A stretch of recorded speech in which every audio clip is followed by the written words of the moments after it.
अस्सलाम वालेकुम dear students, welcome to my channel once again. उम्मीद करता हूँ आप सब लोग खैरियत से होंगे, अपने टेस्ट के लिए बहुत अच्छे से तैयारी कर रहे होंगे। तो आज का लेक्चर हमारा छोटा सा है लेकिन मोस्ट इंपॉर्टेंट है, क्योंकि इसमें हम डिस्कस करने लगे हैं लाइटिक साइकिल और लाइसोजेनिक साइकिल के दरमियान में जो डिफरेंस है उसको। अच्छा, बगैर वक्त जाएगी अपनी वीडियो शुरू करते हैं।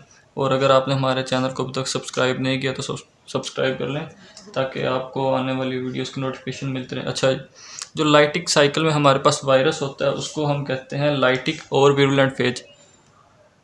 इसको हम कहते हैं लाइटिक फेज।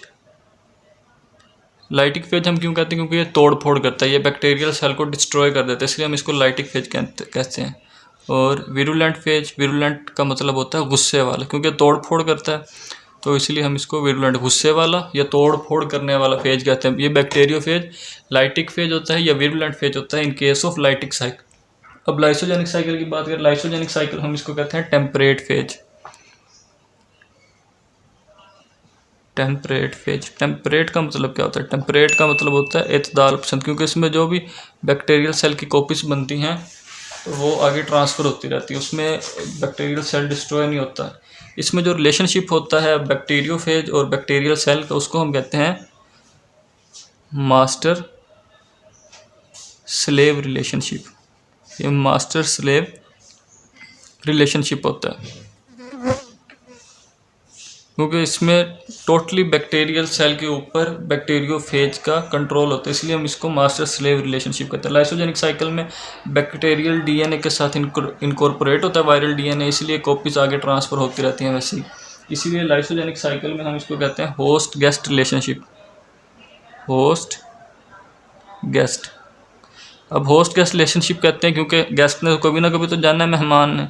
अब क्योंकि जो प्रोफेज है ये कभी कभी विरुलेंट फेज में भी तब्दील हो जाता है, जो टेम्परेट फेज है ये कभी कभी विरुलेंट फेज में चेंज हो जाता है। वो मैं आपको बताता हूँ किस वजह से चेंज होता है। अच्छा, जिसके बाद इफ़ेक्ट्स। अब ये जो है ये है इन्फेक्शियस साइकिल, क्योंकि इसमें मज़ीद कॉपीज बननी है बैक्टीरियोफेज की और उन्होंने आगे मज़ीद बैक्टीरियल सेल्स को डिस्ट्रॉय करना है, इसलिए हम इसको कहते हैं इन्फेक्शियस साइकिल। और इसको हम कहते हैं नॉन इन्फेक्शियस साइकिल।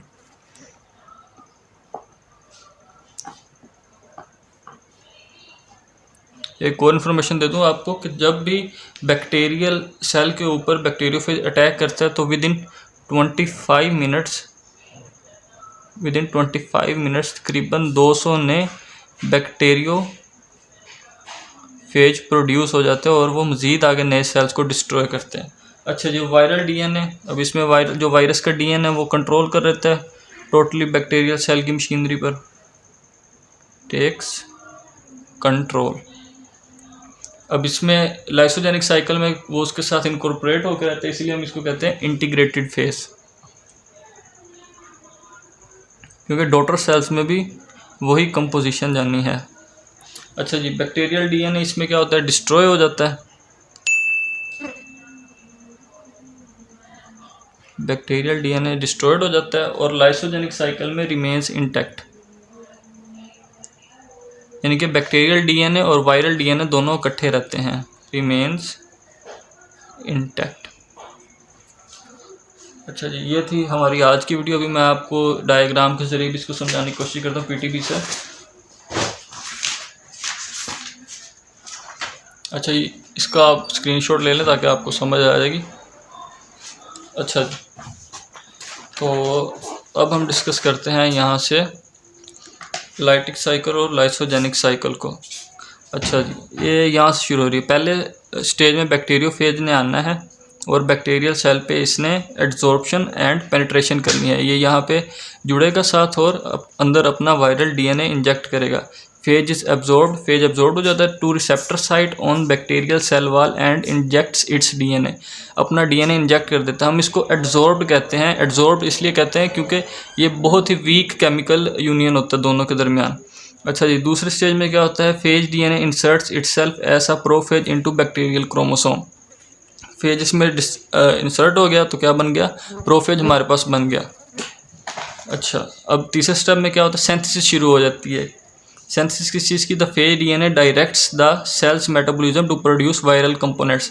अब जो बैक्टीरियोफेज का डीएनए उसने सेल को डायरेक्ट किया है कि उसने वायरल कंपोनेंट्स बनाने हैं। वायरल कंपोनेंट्स क्या होते हैं? प्रोटीन्स होते हैं and copies of phage DNA. Phage DNA की कॉपीज बनानी है, ना कि बैक्टीरियल डीएनए की कॉपीज बनानी है। अच्छा जी, उसके बाद ये वाली साइकिल स्टेप आ गया हमारे पास, empty phage heads and pieces of phages DNA. अब यहाँ पे क्या बन गया है?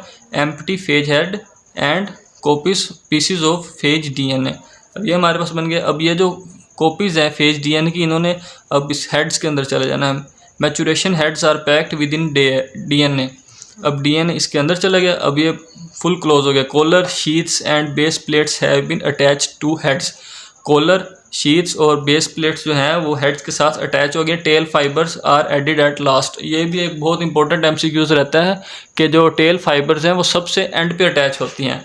अब ये फिर टूटेगा, लाइटिक साइकिल है, क्योंकि अब बैक्टीरियल सेल ने डिस्ट्रॉय हो जाना है। रिलीज 5 पे रिलीज होगा bacterial cell lysis, phages are release. अब फेज रिलीज हो गए दोबारा, फिर से यही साइकिल शुरू हो जाएगा और यही साइकिल चलता रहना बार बार। अब यहाँ पे हमारे पास क्या बना था? प्रोफेज फॉर्म हुआ था। अच्छा जी, प्रोफेज में क्या होगा? Phase is replicated along with bacterial DNA before the binary fusion. Phase is replicated along with bacterial DNA. अब जो बैक्टीरियोफेज का वायरल डीएनए है और बैक्टीरियल सेल का डीएनए, इन्होंने इकट्ठे रेप्लिकेट होना है। अच्छा जी, अब ये इसमें इकट्ठा क्या कहते हैं? रेप्लिकेट हो गए, डुप्लीकेट कह सकते हैं आप इसको। 2 कॉपीज़ बन गई, 2 कॉपीज़ में अब इनमें बाइनरी फिशन होनी है और वापस एक और बन जाएगा। मिसाल ये बनती 2 हैं, लेकिन आपको समझाने के लिए एक बनाई है। फिर यही साइकिल चलते रहना है। इनडेफिनेट सेल डिवीजन होते हैं। बाइनरी फिशन कंप्लीट होती है। Each cell has phage DNA. Phage DNA भी इसके पास है। ये रहा हमारा phage DNA incorporated to bacterial DNA. ये रहा बैक्टीरियल डीएनए और ऐसे ही चलता रहता है, क्योंकि ये हमारे पास होस्ट गेस्ट रिलेशनशिप है। लेकिन कभी कभी इसमें इंडक्शन भी आ जाती है, तो यहाँ से फिर लाइटिक साइकिल स्टार्ट हो जाना है। अब ये नीचे जो आपको ये दिया होता है ना रेड में, हर डायग्राम के नीचे, ये मोस्ट इंपॉर्टेंट होता है। अक्सर इसमें से एमसीक्यूज आ जाते हैं। अच्छा, ये डायग्राम हम क्या बता रहे हैं? Replication of a bacteriophage after adsorption and penetration. Penetration यानी अंदर दाखिल होने के बाद, और एड्जॉर्प्शन के बाद हमारे पास क्या होता है? The virus DNA undergoes prophase formation. सबसे पहले क्या बनता है? प्रोफेज बनता है। उसके बाद डिसाइड होना है कि लाइटिक साइकिल होगी या लाइसोजेनिक साइकिल होगी। अच्छा, अब इन द लाइसोजेनिक साइकिल में यानी होस्ट गैस रिलेशनशिप में हमारे पास क्या होता है? Phage can exist harmlessly. कोई नुकसान नहीं देगा, कुछ भी नहीं होगा।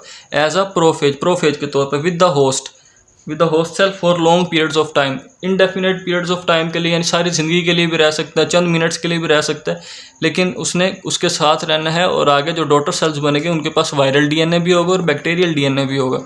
Each time the bacterial chromosome is replicated. जितने भी दफ़ा बैक्टीरियल क्रोमोसोम खुद को रेप्लिकेट करेगा, तो the prophase also is replicated. Prophase भी साथ साथ रेप्लिकेट होगा। ऐसे नहीं होगा कि बैक्टीरियल डीएनए रेप्लिकेट हो रहा है तो वायरल डीएनए नहीं होगा। नहीं, दोनों इकट्ठे हैं, एक ही चीज़ है, यानी एक ही आंसर है, तो उन्होंने इकट्ठे ही अपने आप को रेप्लिकेट करना है। And hence all daughter bacterial cells are infected with prophase.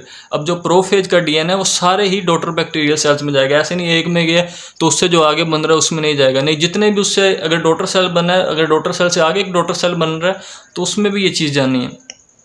Induction involves either a spontaneous or environmentally induced excision of prophage from the bacterial chromosome। अब इसमें क्या होता है कि जो ये वायरल डीएनए ये इससे अलग हो जाता है बैक्टीरियल डीएनए से, तो इसको हम कहते हैं इंडक्शन। अच्छा जी, टिपिकल लाइटिक साइकिल, एक जो टिपिकल लाइटिक साइकिल होते हैं, involve synthesis and maturation of phage and new phages are formed. इसमें न्यू फेजेस फॉर्म होना शुरू हो जाते हैं, तो इस तरह वापस वही हमारे पास लाइटिक साइकिल शुरू हो जाती है और बैक्टीरिया से डिस्ट्रॉय हो जाता है और मज़ीद बैक्टीरियोफेज या बैक्टीरियल ईटर्स की मज़ीद कॉपीज़ बनती हैं। तो उम्मीद करता हूँ आप लोगों को इस लेक्चर की समझ आ गई होगी। अगर नहीं आई तो आप एक दफ़ा फिर देखें। तो आप इसका स्क्रीनशॉट भी ले लें, मैं आपको थोड़ा जूम करके दिखा देता हूँ। तो आपने इसका स्क्रीनशॉट ले लेना और इसको लाजमी याद रखना, आपने इसको हल्के में नहीं लेना। मज़ीद मैं आपको इसकी तस्वीर भी दे दूँगा। तो आपने डिस्क्रिप्शन में जाना और हमारे कम्युनिटी बॉक्स में इस पर MCQs बने हुए होते हैं, तो आपने कोशिश करनी है कि MCQs भी वो लाजमी सोल्व करें। तो मुझे इजाज़त दीजिए, इंशाल्लाह अगली वीडियो में हम अपने वायरल डिसीज़ को डिस्कस करेंगे। तो अगर आपने हमारे चैनल को नहीं सब्सक्राइब किया तो इसको सब्सक्राइब कर लें। शुक्रिया, अल्लाह हाफिज़।